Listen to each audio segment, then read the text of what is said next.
Un point important et qui est peut-être le moins considéré, qui explique beaucoup la consolidation actuelle du marché, c'est l'évolution des générations et des mentalités. Bienvenue dans l'Accounting Business Club, le podcast dédié aux experts comptables et à l'écosystème comptable au sens large. Je suis Alexis Lama, votre hôte, et également le fondateur de Booster Digital, l'agence digitale dédiée aux experts comptables. Tout de suite, je vous souhaite un excellent épisode et je vous dis à très vite.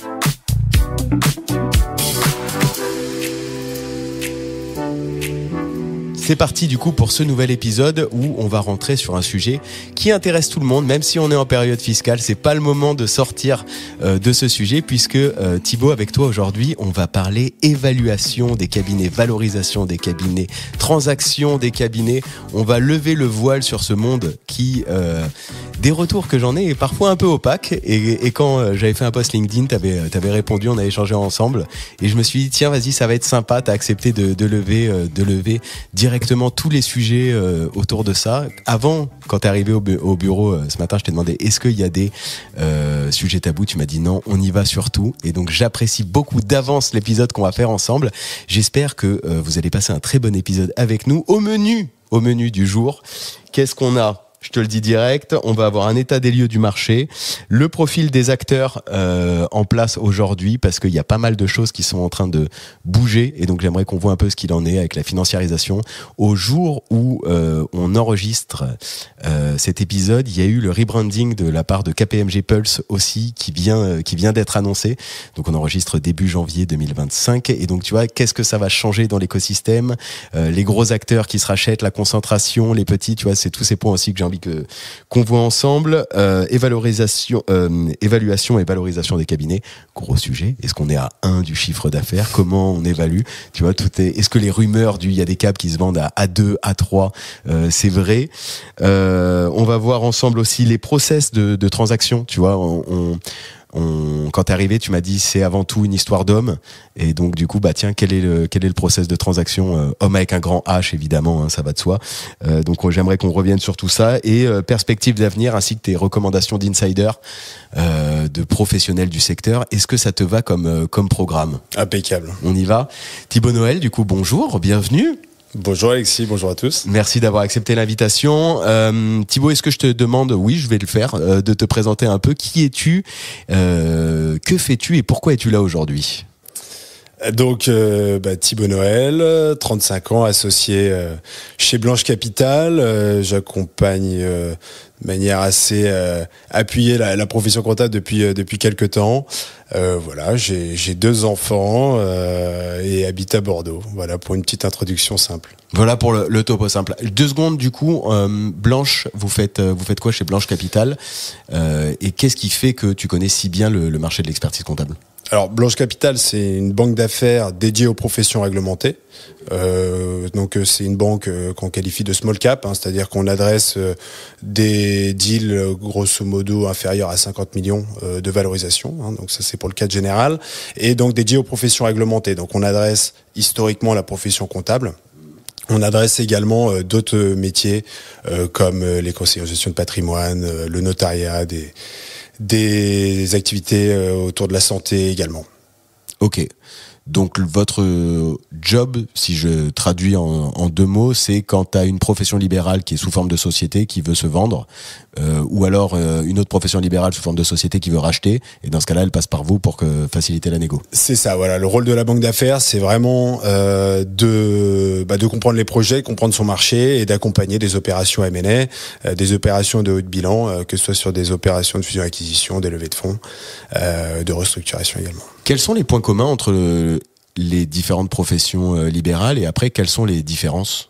Alors, super intéressant comme question. Là, je pense que ce qui est assez intéressant, c'est qu'elles sont toutes à peu près, à quelques années près, dans les mêmes cycles d'interrogation, les mêmes questionnements. Elles sont toutes chamboulées, ou en tout cas touchées de près ou de loin par des problématiques digitales, par des grosses difficultés de ressources humaines, avec à la fois un manque de main-d'œuvre, mais également le besoin de repositionner des équipes avec des métiers qui évoluent beaucoup. Après, qu'est-ce qui va faire la différence? Je pense que quand on est dans la santé, on a une approche qui est un petit peu différente. Toujours est-il que elles ont toutes ces professions, selon moi, ont quand même vraiment tendance à s'éloigner du modèle purement traditionnel et libéral pour s'orienter vers des modes de gestion d'entreprise avec des besoins de process, d'organisation et souvent de rentabilité.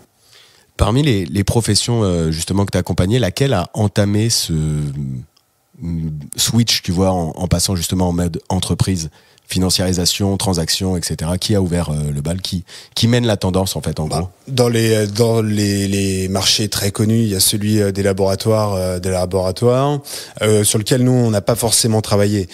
Maintenant, la gestion de patrimoine notamment est très très dynamique en termes de consolidation et la profession comptable la suit de près. Alors là pour le coup c'est vraiment une question pour moi pour essayer de comprendre entre les deux, parce que parfois on dit que la gestion de patrimoine pourrait devenir tu vois, et une des missions que les experts comptables peuvent faire. Comment ça se valorise un cabinet de gestion de pat? Parce que pour moi c'est, alors je sais qu'il y a des produits récurrents mais j'ai un peu de mal à voir en fait. Alors à titre personnel, déjà, moi, j'interviens pas forcément sur ce marché-là. Hein. Okay. On va plutôt parler de la profession comptable, mais c'est principalement des multiples de BE. Voilà, c'est la rentabilité dès qu'on passe une certaine taille. Quand on est sur les plus petits portefeuilles, ça reste des multiples de chiffre d'affaires. Ok. Du coup, c'est intéressant, c'est-à-dire que tu n'interviens pas sur ça. Donc, chez Blanche Capital, vous êtes spécialisé. Ouais, c'est ça. Vous êtes verticalisé par, comme ça, tu connais mieux le secteur. Exactement. Donc, c'est tout à fait ça. Les équipes, les associés sont spécialisés.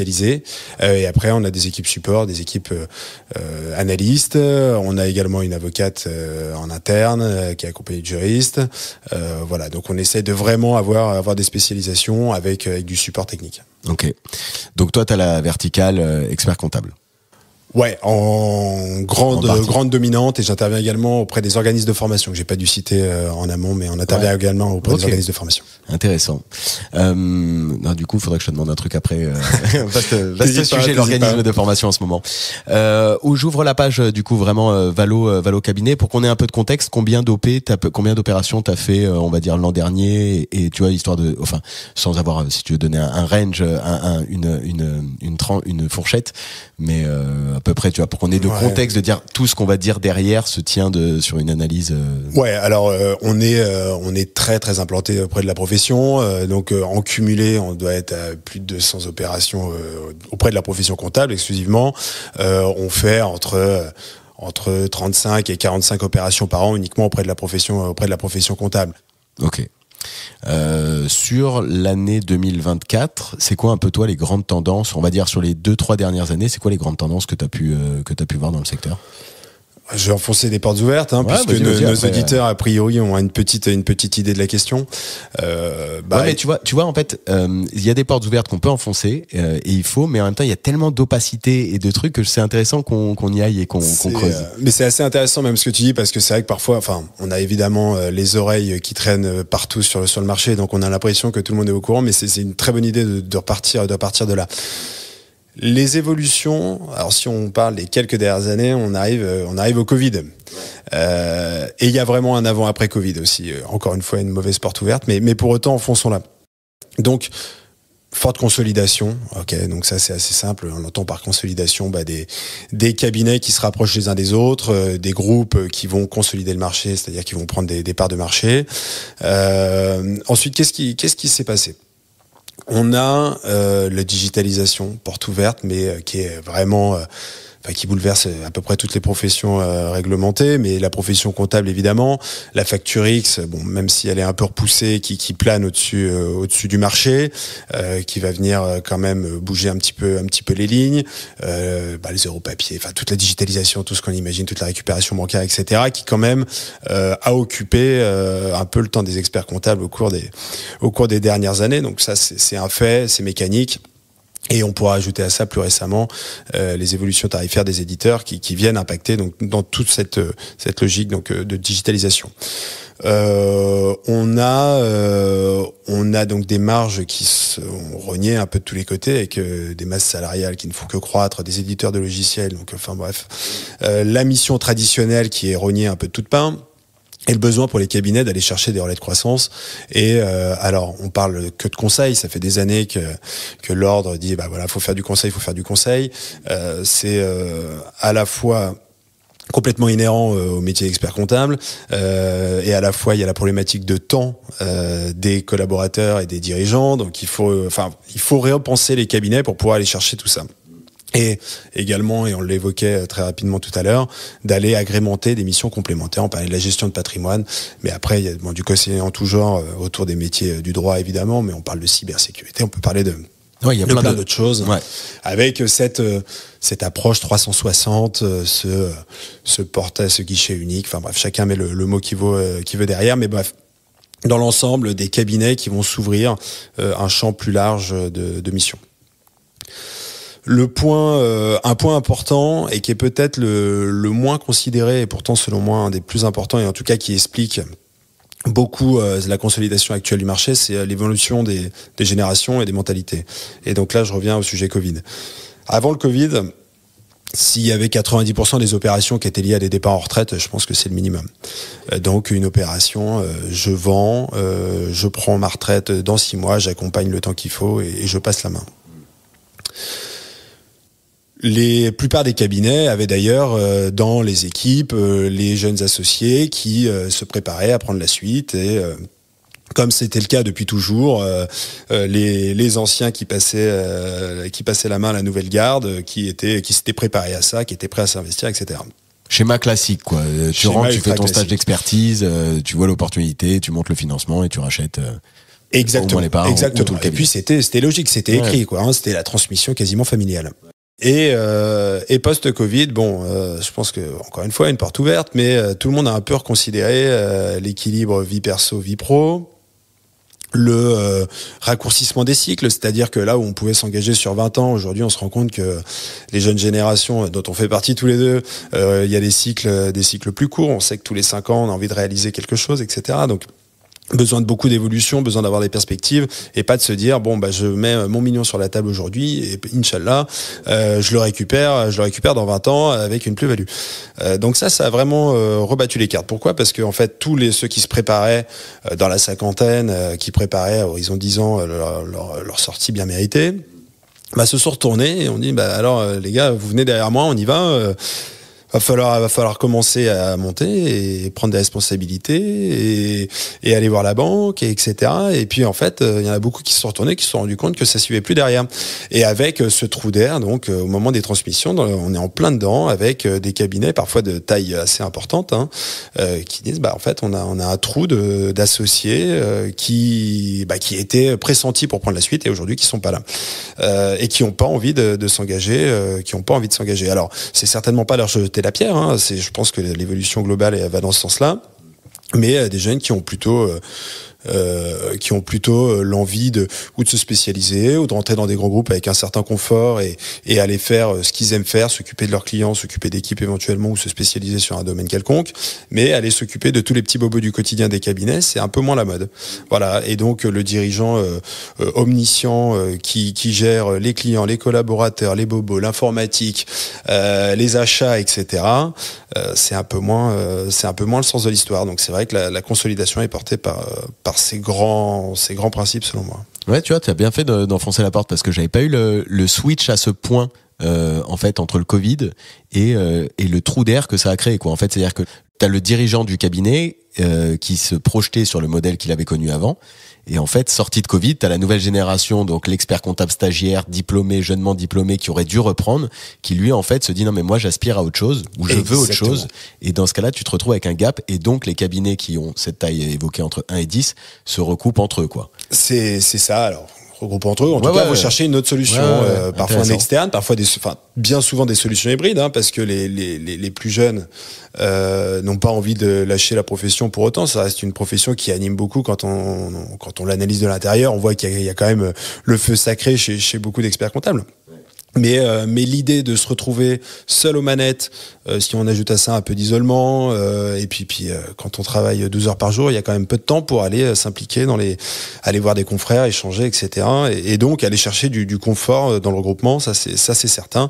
Aller chercher du support également, aller chercher des missions complémentaires, etc. Et pour aller dans le sens de ce qu'on disait. c'est que donc je disais avant le Covid, la grande majorité des opérations étaient très clairement des opérations de préparation à départ à la retraite. Aujourd'hui, je pense que c'est moins de 50% de nos opérations, et il est pas rare d'avoir des quarantenaires qui viennent nous voir en nous disant écoutez, ça fait 10 ans que je trime, j'ai la pêche, j'ai tout ce qu'il faut pour continuer à avancer, mais je peux pas continuer comme ça, ou en tout cas je sais que je vais dans le mur à horizon de 3 ans, et il faut que je trouve des relais de croissance différents. Ah ouais, super intéressant. Et là, du coup, comment tu les structures ? Enfin, quelles sont les options qui s'offrent à eux ? Alors l'option, c'est pas moi qui la propose, ça va vraiment venir des personnes qu'on a en face de nous. Hein. Tu disais tout à l'heure en off, je te disais que c'est une histoire d'homme avec un grand H. C'est à la fois d'un bateau et d'une simplicité triste, et pourtant c'est vraiment essentiel. C'est-à-dire que on vient pas avec des solutions, on va échanger, on va discuter avec les personnes qui souhaitent nous rencontrer, et on va se concentrer sur mais qu'est-ce que vous cherchez, quoi ? Qu'est-ce que vous cherchez ? Pourquoi on se parle aujourd'hui ? Quels sont vos besoins ? Quelles sont vos interrogations ?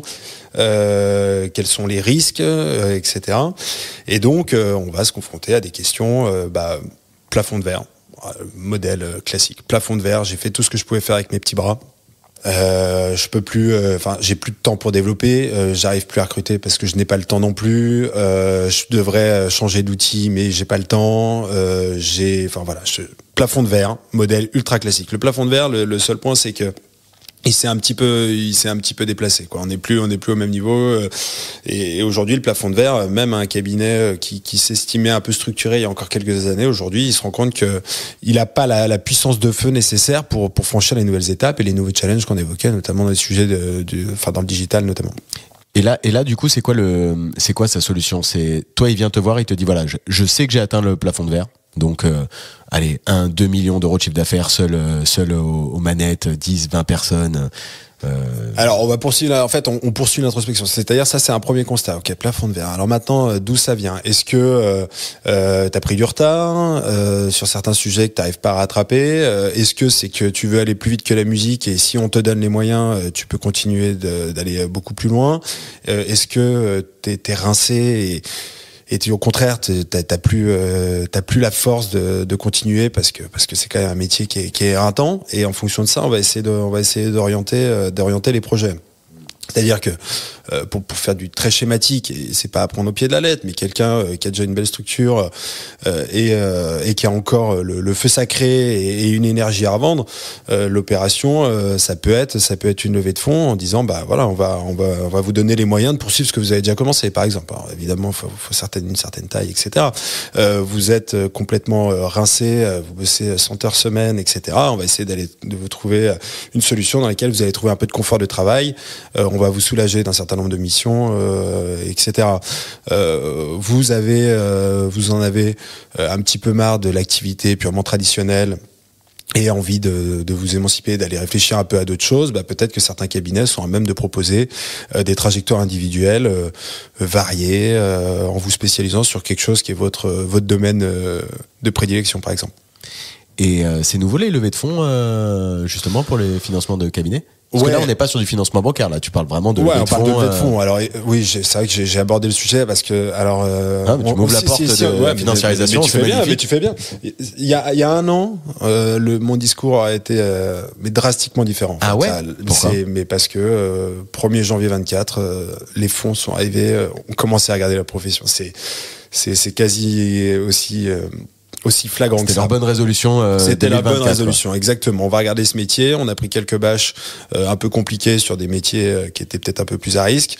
Tiens, c'est amusant. La profession comptable, c'est résilient, métier qui fonctionne bien, grande récurrence, etc. Une rentabilité qui marche. Donc, tiens, d'un coup, la profession comptable est revenue sur le devant de la scène. Donc, il y a 15 mois, il n'y avait pas un fonds, pour ainsi dire. Alors j'exagère évidemment, il y a certaines opérations qui sont assez connues du marché, qui existaient déjà, mais depuis tout a été reconsidéré. Et les fonds regardent, s'intéressent sincèrement et objectivement à la profession. Beaucoup de fonds nous sollicitent. On est vraiment en front.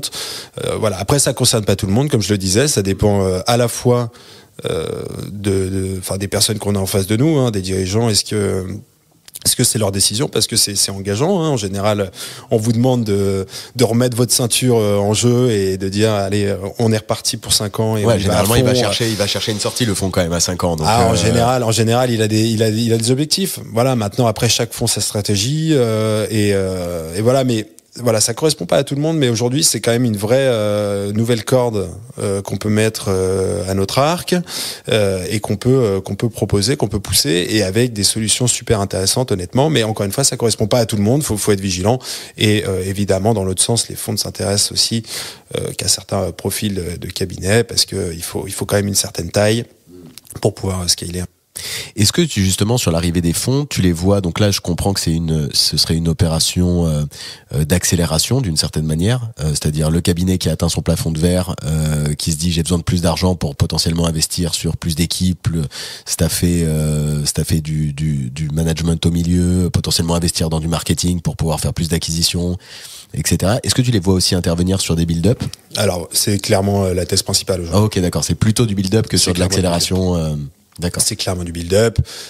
Oui, il faut parfois mettre un peu de process, il faut recruter parfois des personnes clés.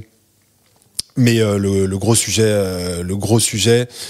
c'est le build-up. En général, les cabinets qui vont se tourner vers les fonds, ils ont déjà une structure un peu faite. Ils ont déjà des process, ils ont déjà une vision.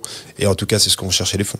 Alors, est-ce que ça colle du coup avec l'image et les rumeurs en ce moment, je dirais, des moyens qui se regardent entre eux et qui vont se racheter entre eux pour se concentrer. Tu vois, ça colle avec la thèse de concentration dont tu parlais. Alors oui, clairement, la consolidation est partie. Après, tout le monde n'est pas fait. Enfin, c'est évident que dans des marchés qui sont très fragmentés comme la profession comptable l'est, c'est sûr que mécaniquement, le nombre d'acteurs devrait se réduire.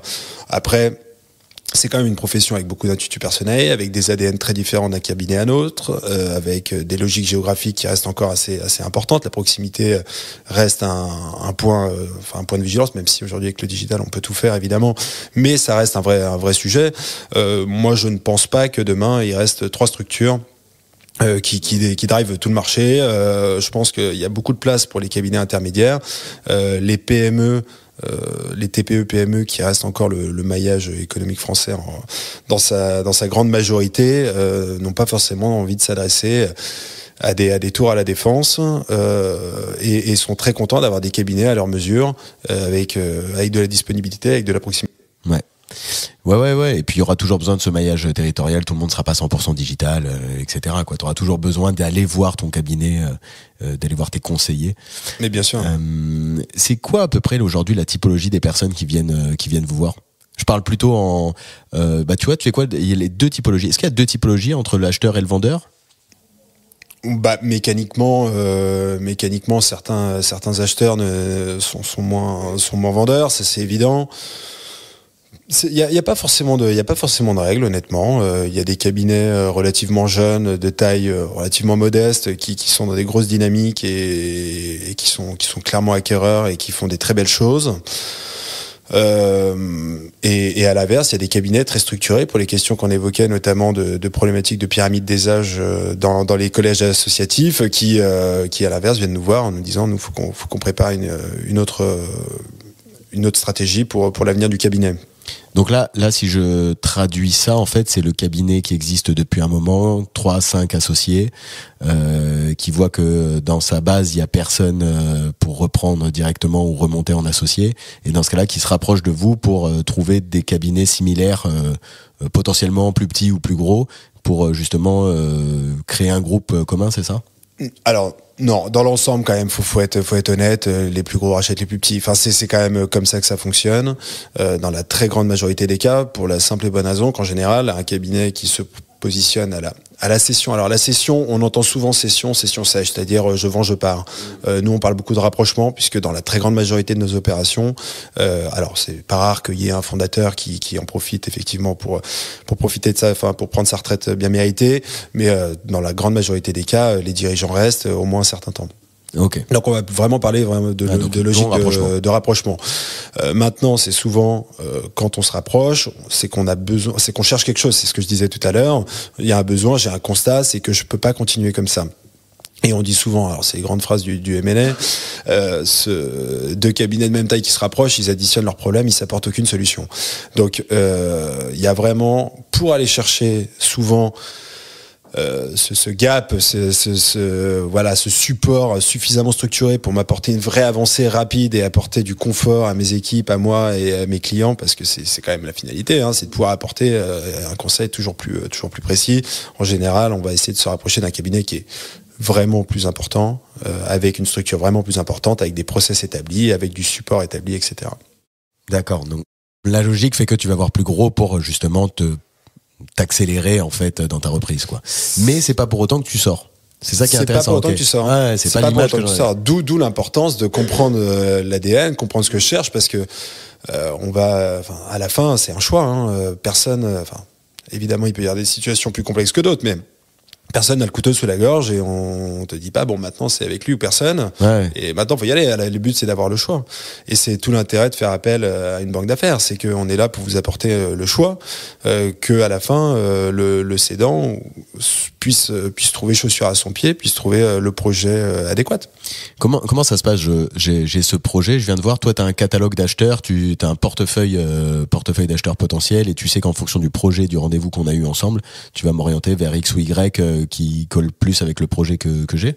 Ouais, alors c'est ce que je disais, le vrai point initial, c'est de comprendre le projet, effectivement. Mais je le dis, je le répète, et je vais sûrement continuer à le répéter pendant cet épisode. Tant qu'on n'a pas compris le projet, le reste, on s'en occupe pas. On réfléchit pas à des profils d'acquéreurs, on parle pas de valo, on parle pas de structuration du cabinet, de portefeuille client. C'est pas le projet, c'est pas la partie intéressante. Le projet, il y a que ça. C'est pourquoi on se voit aujourd'hui, et où est-ce que vous voulez aller, qu'est-ce que vous voulez trouver, qu'est-ce que vous ne voulez pas trouver. Tant qu'on n'a pas répondu à ces questions, on bougera pas une oreille. Ça, c'est l'étape 1, en tout cas, en tant que dirigeant, de te poser la question concrètement. Et ça peut durer des mois, des années. Il y a des personnes avec lesquelles on échange, et à la fin, la question, la réponse, c'est pas le moment, parce que maintenant, j'ai bien compris ce qu'il fallait que je fasse. Ok, très bien, mais on se revoit dans 2 ans, très bien. Ensuite, effectivement, nous, on travaille, encore une fois, notre job en tant que très spécialisé, c'est de connaître un peu tous les acteurs du marché. On essaie d'échanger avec la grande majorité des acteurs, et effectivement, le but, c'est de se connaître, c'est notre boulot, hein. Alors j'insiste sur le fait qu'on travaille de manière complètement indépendante. On n'a aucun lien privilégié avec un quelconque acteur, mais notre but, c'est effectivement de savoir qui travaille comment se passent les opérations, quels avantages ils présentent, quel est leur ADN, et effectivement, en fonction des personnes qu'on va avoir en face de nous sur un projet de rapprochement, de les orienter, tout en les écoutant, désorienter vers des cibles qui nous paraissent les plus adéquates. Donc c'est un vrai job d'intermédiaire et de prise de temps, quoi. Mais ce qui est intéressant, c'est que la première étape, c'est de se poser la question du quel est le projet. C'est l'essentiel. T'as des red flags, des trucs où quand la personne elle vient te voir avec son projet, tu dis non, là c'est pas mature, ça va pas marcher. Bien sûr. Mais combien de fois on se dit écoutez, on n'est pas prêt, on se reparle. Réfléchissez à ça, maturez ça. Là, votre projet, il est sans queue ni tête. C'est quoi un peu les red flags comme ça que tu peux avoir où en fait la personne n'est pas mature? Enfin, pas mature, ou le projet, en tout cas, tu peux pas le sortir toi, quoi. Le projet que nous on peut pas sortir, on va plutôt le découvrir. Dans l'analyse du cabinet, je pense. Ok. Après, un projet pas clair, on n'y va pas. C'est-à-dire un projet pas clair, je sais pas. Là en ce moment c'est difficile, donc je vends. Je suis fatigué, Sina vient de monter ses prix, j'ai les marges qui se réduisent. C'est ça. Je sors des entretiens annuels, je suis usé. C'est ça. Et puis du jour au lendemain, je change d'avis. Je pensais me développer, faire 3 acquisitions, et en fait je vends. Bon, attendez, on va peut-être passer 2-3 minutes à essayer de comprendre pourquoi. Je vends que pour le prix. Bon, je pense que on vient après sur la valo. Ouais, c'est ça. On va y arriver. Je vends que pour le prix. Moi, mon cabinet, c'est le meilleur, évidemment, et j'en veux 2 fois le chiffre d'affaires, et je vends. Et voilà. Bon, si c'est la seule raison, ça veut pas dire que ça peut pas être une attente. Mais si c'est la seule raison, on pourra rien faire. Il faut d'autres motivations. Et sinon les red flags, c'est des organisations extrêmement complexes. C'est deux associés qui se parlent par avocat interposé et qui viennent te voir en te disant bon bah maintenant vous pouvez gérer la session. D'abord vous parlez et après on voit. Alors souvent on est mis à contribution. Hein, c'est tout notre rôle. Hein, c'est un moment de comprendre aussi les forces en présence. Faut vraiment comprendre quand on dit le projet, c'est comprendre les forces en présence, c'est comprendre les sous-jacents, c'est être capable d'identifier que tel associé qui est peut-être pas le plus bavard, mais il aura évidemment son mot à dire. Telle personne qui parle peut-être plus fort, la réalité c'est qu'il parle pour les autres, mais qu'il n'a pas d'attente particulière, etc. Enfin, c'est vraiment comprendre quelle est la psychologie de chacun. Et ensuite, essayer de faire des synthèses, parce que quand tu as un collectif de 5, 10, 15 associés, faut réussir à faire une synthèse et à un moment aligner les intérêts, parce que tu ne peux pas, en tout cas c'est mon avis profond, tu ne peux pas présenter un projet tant qu'il n'est pas clair dans la tête des dirigeants. Enfin, ça paraît assez inconcevable. C'est quoi tes tips pour arriver à accorder, tu vois, un collège d'associés comme ça? Je me projette en fait dans un cabinet, tu vois, où t'as 4-5 associés, différentes tranches d'âge, mine de rien, parce que c'est quand même souvent le cas, avec un majoritaire qui veut sortir, les minoritaires qui se disent qu'il faut se rapprocher, tu vois, avec quelqu'un d'autre pour toutes les raisons qu'on a évoquées avant, monter des coûts informatiques, changement de modèle économique, changement du côté équipe, besoin de staffer des fonctions support. Du coup, t'as plein de discussions sans pour autant que ce soit direct entre avocats. Comment toi, ton rôle de banque d'affaires, c'est quoi tes tips pour arriver à accorder tout le monde, les questions que tu peux leur poser pour faire mûrir le projet, etc. C'est déjà leur poser la question, parce que certains n'ont pas toujours pris le temps de le faire. C'est quand même pas la majorité. Hein.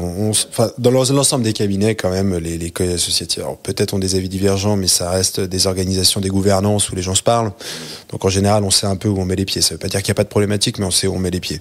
Et après, c'est faire poser des mots sur les réticences, les freins.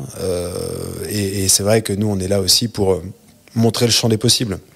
Souvent, on peut avoir une idée un peu fermée, un peu restreinte des typologies de projets auxquels on s'expose. La réalité, c'est qu'il y a un panel extrêmement large, déjà en termes de typologie d'opération, mais également en termes de profil de personnes dont on peut se rapprocher. Le grand sujet des minoritaires dans ce type d'opération, c'est on sera plus indépendant. Moi, j'ai fait ce métier pour être indépendant, ce qui est évidemment tout à fait louable et qui concerne beaucoup de professionnels. Après, quand on relativise ça, on peut se dire mais quelle est la différence entre l'indépendance et l'autonomie? En fait, qu'est-ce que vous cherchez vraiment? Parce que l'indépendance, oui, mais est-ce que vous êtes prêt à racheter le capital de potentiels futurs sortants? Est-ce que vous êtes prêt à gérer tous les petits bobos du quotidien dont on parlait tout à l'heure? Ou en fait, ce que vous cherchez, c'est de l'autonomie, c'est pouvoir continuer à exercer votre métier avec votre liberté de penser, gérer vos clients, vos collaborateurs, facturer comme vous l'entendez, etc. C'est pas tout à fait la même question. C'est beaucoup de peur, beaucoup d'appréhension, et donc c'est parfois démanteler des raisonnements. C'est parfois aussi des associés qui font tout juste pour empêcher une opération de se faire, pour enquiquiner le voisin. Hein, ça existe aussi, et être capable de l'identifier entre associés, ça existe. Et être capable de l'identifier. Et puis souvent, c'est quand même un moment où on met, quand on entame ce genre de discussion, on met un certain nombre de sujets à plat. D'ailleurs, c'est assez marrant parfois de se rendre compte que donc on prépare nos infomémos, les valorisations, etc. Et certains experts comptables nous disent tiens, c'est amusant, je me rendais pas compte que j'avais une répartition, une ventilation de mon chiffre d'affaires qui était fichue comme ça, etc. Parce qu'on n'a pas le temps dans le quotidien, le cordonnier le plus mal chaussé. Et donc c'est un bon moment pour remettre les choses à plat. Et encore une fois, tant qu'on n'a pas arrêté le projet pour chacun des dirigeants, on n'ira pas à l'étape d'après. Donc on pose les questions. On échange individuellement, collectivement, on essaye de proposer un panel de solutions, et puis on essaye d'amener tout le monde vers une solution qui paraît effective. Parce que souvent la moralité, quand on pose des questions et qu'on a des personnes qui nous disent non mais ça c'est ma ligne rouge, on l'entend beaucoup en ce moment dans les discussions de budget, c'est ma ligne rouge, mais oui, mais alors quelle solution? Alors maintenant, proposez-nous une solution. Et c'est souvent quand on arrive là, c'est-à-dire qu'on est arrivé un peu au bout des discussions, on est en général plus très loin, et on se rend compte qu'en fait c'est un blocage qui est un peu peu psychologique, et en fait, il n'y a pas tellement d'alternatives, et qu'il faut avancer, mais au moins la décision est prise par les parties prenantes, et elle ne l'aurait pas imposée, et c'est le seul moyen d'avancer intelligemment. C'est quoi parce qu'à t'écouter là, j'ai l'impression que ça peut être très long. C'est quoi un peu le process, tu vois, si je veux me rapprocher de faire une opération? Je vais appeler pas forcément une session, je vais appeler une opération, parce que de ce que je comprends, il y a quand même le regroupement qui est assez intéressant aussi. C'est quoi le process et combien de temps ça dure? Alors, tout le process de construction du projet, il peut être très long comme il peut être très court. Je disais que ça peut durer plusieurs années, ça peut durer quelques jours parce que le projet est très clair, les associés sont très clairs. Après, une fois qu'on se dit allez go, le 80-20 quoi. Une fois qu'on tape dans la main, c'est parti, on y va. Là, faut compter 6 à 12 mois. Faut compter 6 à 12 mois pour réaliser une opération entre le moment où nous on va récupérer les pièces pour structurer un dossier et le closing, tu comptes 6 à 12 mois. Ok, 6 à 12 mois à partir du moment où en fait toi le cabinet devient ton client, tu te mets à chercher un potentiel repreneur et le moment où ça c'est close. Ça. Ok. C'est ça. Pour te décomposer un petit peu le process, tu constitues un info-mémo, tu travailles ta valorisation, tu cherches, tu sélectionnes des profils, tu t'en as vite pour un mois. Ça peut être beaucoup plus court, mais la réalité, c'est que le temps de récupérer les éléments, etc., encore une fois, avec des professionnels, des experts comptables qui sont un tout petit peu pris par le quotidien. Ouais, c'est ce que j'allais te dire, la période fiscale, mine de rien. Alors, ouais, si tu rajoutes la période fiscale, ça peut glisser un peu. Donc évidemment, t'as cette première phase préalable. Ensuite, il faut aller solliciter les acquéreurs. Faut trouver des disponibilités pour organiser les premiers rendez-vous. Très bien. Premier, deuxième, troisième, quatrième rendez-vous, selon les besoins. Préparer les lettres d'intention, les négocier. Ça y est, la première étape, premier crantage important, la lettre d'intention est validée, il s'est passé 3-4 mois, bien 3-4 mois, et puis après, il y a la phase d'audit, financement quand il faut, et puis réitération, ça demande, il y a nécessairement un timing à respecter, un rétro-planning dont on peut en réalité assez peu s'affranchir, même si ça arrive de faire un peu plus court, moins de 6 mois, c'est quand même compliqué. On fait une pause dans cet épisode pour parler de développement de cabinet. Vous connaissez Booster Digital? C'est l'agence experte qui accompagne les dirigeants experts comptables dans la croissance de leurs entreprises et déjà depuis plus de 6 ans. Stratégie de cabinet, pricing, création de l'identité visuelle, création du site web, animation des réseaux sociaux et développement commercial, on le fait et on le fait bien. Déjà plus de 45 cabinets satisfaits. Alors, pour découvrir comment on peut booster votre entreprise, c'est simple. Envoyez-moi un message sur LinkedIn avec la mention Accounting Business Club ou simplement IBC. Je vous offre une consultation stratégique de 30 minutes. Et tout de suite, revenons à notre épisode. On ouvre la porte de la valo, on parle argent. Il y a tout qui se dit. Alors, ce qui se dit le plus souvent, c'est qu'un cabinet, ça vaut 1 du chiffre d'affaires. De ce que je comprends, il y a eu des changements sur le Covid. Est-ce que ça a changé avant-après Covid? Il y a l'arrivée des fonds. Est-ce que ça change quelque chose? Allons-y sur la valo. Qu'en penses-tu? J'en pense plein de choses. Par où commencer? Historiquement, très clairement, valorisation multiple de chiffre d'affaires était la seule et unique méthode de valorisation utilisée par la profession. Une année de chiffre d'affaires, règle sacro-sainte, incontournable, plus ou moins 20%, et entre 0,8 et 1,20 selon. Voilà, classique. Selon certains critères sur lesquels on va revenir. Clairement, c'était une règle, même la profession ne comprenait pas. Mais pour autant, c'était la règle. Mais c'était la règle, quel que soit le profil de la structure achetée. C'est ça qui était assez hallucinant. Taille, rentabilité, organisation étaient quasiment pas considérées.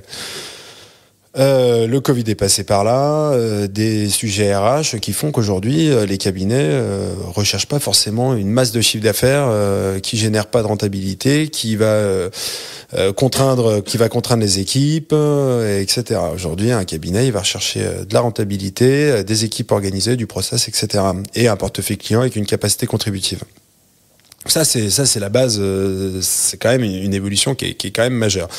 évidemment, tout ça, ça nous amène sur des valorisations, sur des multiples de BE notamment, en s'intéressant un petit peu à la rentabilité. Pour autant, c'est la tendance. C'est pas encore, déjà, c'est pas admis par l'ensemble de la profession. Il y a encore beaucoup d'acteurs qui ne souhaitent pas s'éloigner des multiples historiques de multiples de chiffre d'affaires. Et une autre grande partie reboucle souvent une valorisation faite sur le BE, la reboucle sur une valorisation sur le multiple de chiffre d'affaires pour s'assurer qu'on ne s'est pas trop éloigné des standards. Bon, ça évolue beaucoup, ça évolue vite, de dire où est-ce qu'on en est, mais clairement la direction va vers une analyse de la rentabilité de plus en plus fine. Et aujourd'hui, on pratique de plus en plus d'opérations où on va regarder la rentabilité avec des multiples de BE. Et la vraie réalité, c'est que l'évolution, on voit des opérations où on est à 1,5 fois, 2 fois le chiffre d'affaires, ça existe.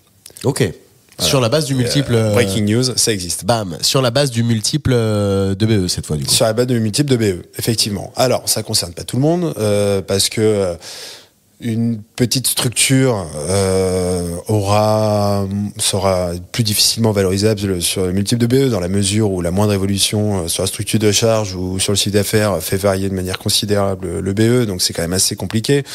Pour autant, un cabinet de 15-20 collaborateurs, donc avec déjà une base existante réelle, s'il a une rentabilité de 40 points, ce qui existe, évidemment, ce sera pris en compte par rapport à un cabinet qui aurait plutôt 15%.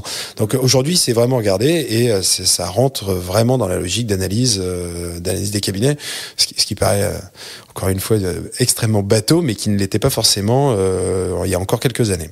Non, mais l'analyse est bonne à partager. C'est-à-dire qu'en fait, l'après-Covid, je te le donne comme je le comprends, hein, c'est que l'après-Covid change quand même le modèle économique, ou du moins t'oblige à changer les aspirations, les modèles économiques, et que ce changement de modèle économique t'oblige à repenser ton modèle de valorisation de ta boîte.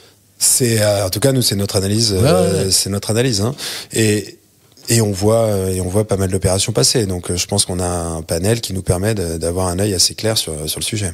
C'est quoi, du coup, le multiple de BE que tu vois apparaître?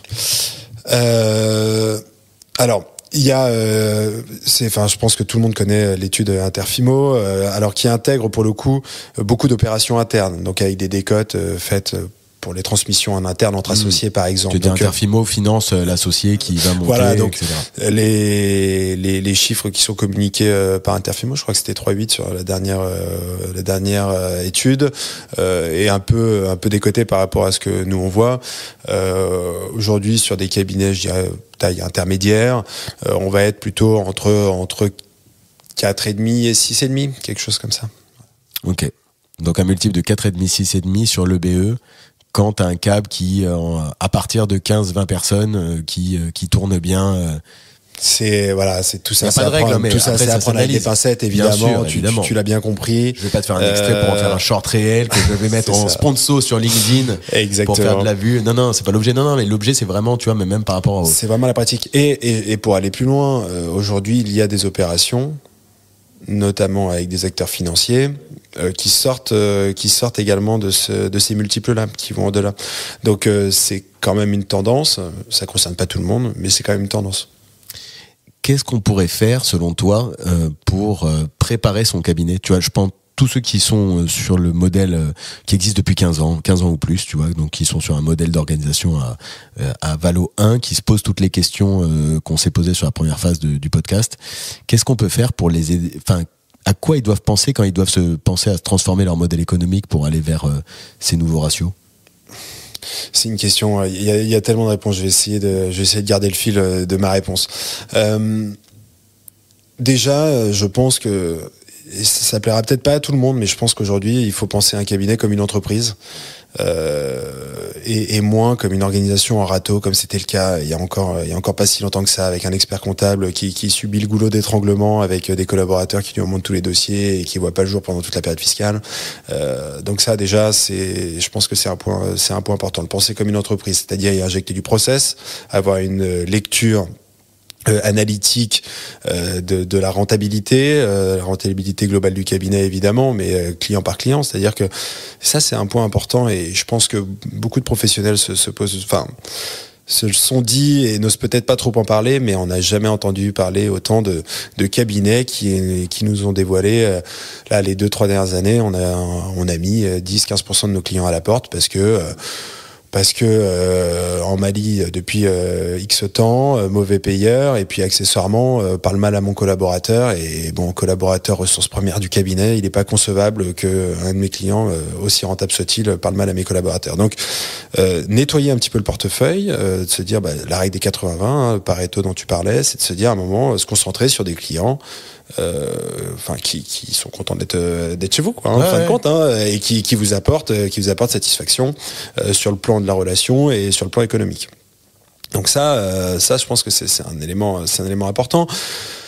Évidemment, se rendre le moins indispensable possible, c'est-à-dire toujours dans la construction d'un cabinet plutôt sous forme de société, essayer d'avoir une société, qu'on s'adresse à un collaborateur A ou B, finalement, que ce soit le cabinet derrière qui soit le garant de la qualité. Il y a de l'intuitu personnel, les chefs de mission, évidemment, ils sont très, très front de clients, mais pour autant, voilà, d'essayer d'avoir un ADN commun, du process commun, l'organisation sous forme vraiment sur un modèle de société. Ne pas se laisser dépasser par le digital, voilà, c'est sûr qu'on en voit de moins en moins, mais il y a encore des cabinets qui ont encore beaucoup de papier, et c'est des transitions qui sont extrêmement lourdes, hein. On peut pas le nier. T'as une décote à la Valo 100% papier Alors 100% papier, il y en a plus beaucoup, mais quand il y a un coût à la transformation digitale à prévoir, ça peut être impacté, ouais. Et en même temps, j'imagine que l'acheteur, il se dit c'est une super opportunité de faire des gains de productivité direct, quoi. Ouais, mais aujourd'hui le coût, notamment on parlait des coûts logiciels, les coûts sont importants, et puis la conduite du changement. En fait, c'est toujours le sujet, hein, c'est-à-dire que qui va prendre le risque d'aller voir toutes les équipes en leur disant on change de logiciel, on revoit tous les process, etc. Quand on sait encore une fois que vos équipes, votre matière première, on y va avec les pincettes, et celui qui va faire le changement, il s'expose à des départs, à une réorganisation future. Donc c'est quand même pas une question si simple. Donc oui, il y a un coût, mais le coût, au-delà du coût économique, il y a le coût humain qu'il faut anticiper. Ça, c'est un sujet extrêmement important. Je disais se rendre le plus dispensable possible, hein, parce que le dirigeant omniscient qui voit tous les clients depuis toujours, et sans ses collaborateurs, etc. Sa sortie n'en sera que plus difficile. Alors évidemment, sur lui. Mais je reviens toujours à mon premier point. Faut organiser le cabinet telle une société. Voilà, il faut déléguer, il faut faire monter en puissance, etc. Parce que le dernier point, et encore une fois qui est très lié, c'est le management, quoi. C'est avoir des managers de bon niveau, intéressés, qualifiés, qui portent le feu sacré avec vous, et en fait d'avoir un collectif, et que tout ça ne repose pas sur les épaules d'une seule personne, une ou deux personnes. Donc en fait, ce qui va t'amener vers ces changements, c'est le fait de passer quasi, de profession libérale à entreprise, quoi, avec un branding identifié, des process identifiés, et réduire au maximum l'intuitu personnel de toi et de tes clients et toi. Il n'y a pas de règle, et suivre le digital et avoir un portefeuille. Je t'entends synthétiser mes propos, et j'entends. Mais c'est à la fois, je pense que ça reste mon sentiment profond, mais je pense que ça va pas plaire à tout le monde, et j'en suis désolé, mais pour autant, c'est les besoins aujourd'hui des cabinets sont tels. Encore une fois, on parle de RH, donc de marque employeur, besoin de se spécialiser, besoin de structurer les fonctions support, de se diversifier. Enfin, il faut pour ça, il faut du temps, il faut de l'argent, il faut des ressources, quoi. Non, mais rassure-toi, je synthétise ton propos, mais alors je suis à 1000% aligné avec ça. Et en fait, si tu veux, pourquoi je synthétise et je suis aligné avec tout ça, mais c'est parce que quand je t'écoute, et c'est aussi quelque chose que je dis, tu vois, assez régulièrement. Et en fait, je pense à certains auditeurs qui peuvent être dans... C'est pour ça que je pose les questions dans ce sens, et que tu vois, j'ai pas suivi toute la trame qui était prévue non plus, mais parce qu'en fait, parfois, quand tu dis quelque chose, je pense à ces cabinets et je me dis, tiens, c'est intéressant de synthétiser pour se dire, oui, ils peuvent se mettre en position de revente demain parce que toutes les raisons qu'on s'est dit avant, mais concrètement, quelles sont les étapes à mettre en place, tu vois. Et là, on va rentrer, donc là, on diffuse en pleine période fiscale, donc c'est pas le moment, mais quand même, est-ce que c'est le moment de s'arrêter? Non, tu vois, c'est-à-dire que si on veut commencer à penser, D'accord, on va commencer par ça. On processise, on pense au management au milieu, on se sort un peu de l'opérationnel. Donc, tiens, si on diffuse début mars, c'est l'occasion de faire tous les rendez-vous potentiellement clients avec les équipes, etc., etc. Quoi. C'est ouais, je pense que c'est assez bien résumé. C'est assez bien résumé, mais vraiment loin de moi la volonté de jeter la pierre. C'est que pour ça il faut du temps, et on sait que l'expert comptable, le temps, c'est pas sa ressource principale, quoi. Hein. Donc on en manque cruellement. On en manque cruellement, et donc c'est vrai que se poser, et je reviens au cordonnier le plus mal chaussé, quoi. Hein. S'accorder du temps pour réfléchir un peu sa stratégie, son évolution, et il y en a beaucoup qui ne trouvent pas ce temps. Hein. On a des personnes qui nous parlent de leur projet de session depuis 5-7 ans, mais je n'exagère pas. Ouais. Et qui à chaque fois qu'on se voit, qu'on se rappelle, qu'on se croise, c'est j'ai pas eu le temps. J'ai pas eu le temps d'avancer. J'ai pas eu le temps d'avancer. J'ai pas eu le temps d'avancer. 5-7 ans. Et quand on évoque le point, c'est de dire, mais enfin ça devient important. Enfin c'est un projet qui était important pour vous il y a 5-7 ans. On a tous pris une année chaque année. Ça doit l'être toujours. Ça devrait être votre question principale. D'ailleurs, c'est comme ça que vous accompagnez vos clients. Et pour autant, le temps n'est pas là. Parce que moi, en parlant de temps, je vois que notre temps file. Je te posais un peu la question tout à l'heure. Mine de rien, tu vois, je pense que inconsciemment, la question que j'ai dû te poser, c'était presque pour dire comment on fait pour habiller la mariée. Mais concrètement, tu vois, selon toi, les changements qui sont en train d'arriver sur le marché, c'est des changements qui datent de 4 ans, grosso modo. Le Covid, ça doit être à peu près ça. Combien de temps il faut pour arriver à transformer un peu son cabinet? Parce que tu disais 5-7 ans, bon, ça c'est les cas extrêmes. J'espère que c'est pas tous les jours qu'on réfléchit aussi longtemps à combien de temps. C'est vraiment l'exception. Mais tu vois, c'est quoi entre j'ai un projet de session, je suis pas tout à fait mature encore. Tu vois, j'ai le cabinet 15, 20, 30 collabs. J'ai encore 45, moins de 50. Mais en même temps, je veux me rapprocher. Combien de temps il me faut pour me préparer, selon toi Mais 95% des cabinets sont prêts à se rapprocher du jour au lendemain. Hein. Ah ouais. Oui, bien sûr. Non, mais la grande majorité des cabinets sont très bien gérés. Il y a toujours des choses perfectibles. Hein. Ça, c'est pas la question n'est pas là. Mais la grande majorité des cabinets sont tout à fait, céciles, et peuvent se présenter sur une opération sans le moindre remaniement.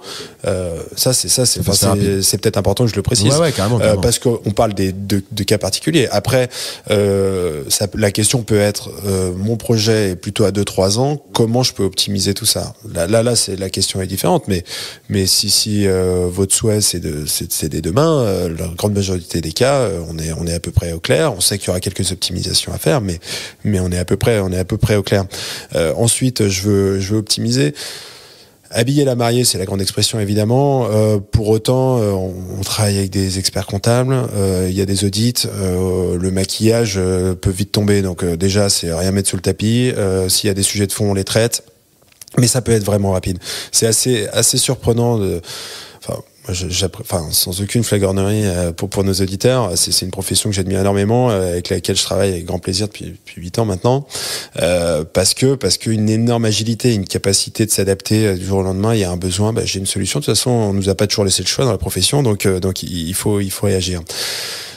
Donc, certains cabinets souffrent de manque de rentabilité parce que bien souvent les dirigeants sont pas des commerçants, et bon, faut savoir vendre aussi ses missions. Déjà les augmentations, quand on parle de l'inflation, de se dire déjà on va la répercuter, on va se couper de quelques clients qui sont vraiment des mauvais clients. C'est pas se couper de clients qui sont dans la difficulté, c'est se couper de mauvais clients. Non, tu l'as dit tout à l'heure, c'est-à-dire qu'en fait tu fais ta segmentation de portefeuille, ceux qui parlent mal aux collaborateurs, ceux sur lesquels tu es potentiellement en malice, ceux sur lesquels tu peux être en bonnie mais qui te payent pas. Enfin, tous les clients qui vivent pas avec ta stratégie, pas digitale. Un client en Mali, mais c'est passager, qui a toujours été là, etc. Évidemment, il fait pas. Enfin, c'est pas quelqu'un qu'on va abandonner sur le bord de la route. Mais bon, voilà. En tout cas, on va pouvoir travailler ça. Comme tu le disais très justement, c'est on va arriver dans la période où on va remettre les bilans. Je vais faire tous mes rendez-vous avec un collaborateur, et puis je vais le laisser s'exprimer. C'est lui qui va présenter. Moi, je serai assis à côté. C'est des choses. Ça peut être fait sur une saison. Et la réalité, c'est qu'en une saison, on peut faire des transformations qui sont vraiment essentielles, quoi. C'est quoi le modèle économique d'une banque d'affaires? Alors, une banque d'affaires se rémunère en général sur c'est un pourcentage sur de le montant de l'opération. Ouais, ouais. Ça, c'est simplement. Après, selon les modèles, selon les uns les autres, et ça c'est un peu le secret de chacun, il y a des fonctionnements avec ce qu'on appelle un retainer, c'est-à-dire un coût fixe au début de l'opération, enfin qui peut être échelonné selon les différentes étapes, ou uniquement du success fees, du flat, progressif, enfin bref, tout existe. Ok. Est-ce que tu vois des évolutions aussi dans l'après-vente, c'est-à-dire qu'est-ce qui fait qu'en fait tu vas pouvoir est-ce qu'il y a des renégociations dans l'après-vente, est-ce qu'il y a des clauses auxquelles il faut penser, des bonus en cas ça reste, est-ce qu'il y a des éléments à savoir ou pas sur l'après-vente? Oui, alors l'après-vente, il y a l'aspect économique et puis l'aspect intégration. L'intégration, chaque opération, chaque acteur a ses méthodes, a ses outils, a son process. Ça peut être une transformation drastique du jour au lendemain, ou ça peut se faire dans le temps. On peut ne pas changer de nom, on peut ne pas changer de logiciel, on peut rester dans ses bureaux pendant 5 ans. Il y a plein d'opérateurs qui fonctionnent comme ça et qui vous changent rien parce que c'est pas leur modèle. D'autres qui seront probablement un peu plus pushy sur on change de marque, les logiciels ce seront ceux-là, on va prendre le temps, on va les vous accompagner sur le changement, mais on va vraiment converger avec un calendrier précis. Bon, ça c'est sur l'aspect opération. Sur les sujets de modalité, il y a les sujets de garantie évidemment qu'on doit traiter au moment des négociations. La garantie d'actifs passifs, qui est vraiment le standard des opérations. Honnêtement, on les active assez rarement. Après, ça fait vraiment partie des négos. Il n'y a pas de standard. Ce qu'on appelait les garanties de chiffre d'affaires ou les garanties de clientèle, ça devient quand même vraiment l'exception. Ah ouais. Honnêtement. C'est-à-dire, en fait, je te garantis que le chiffre d'affaires que je t'ai vendu, il reste chez toi, quoi. Voilà, pour la garantie de chiffre d'affaires, la garantie clientèle, c'est pas le chiffre d'affaires, c'est vraiment les clients. Donc, même si le client augmente ou baisse, c'est est-ce que le client sera là. Donc ça, en général, ça peut encore exister, notamment quand tu vas avoir quelques clients très prépondérants qui vont représenter plus de 10% de ton chiffre d'affaires, où il y a un enjeu majeur à la stabilité de ce client-là. On peut sur 1, 2, 3 ans dire si ce client est là, ou je te le paye sur 3 ans, ce genre de choses. Donc voilà. Après, tout ce qui va être clause d'earn-out, complément de prix, etc.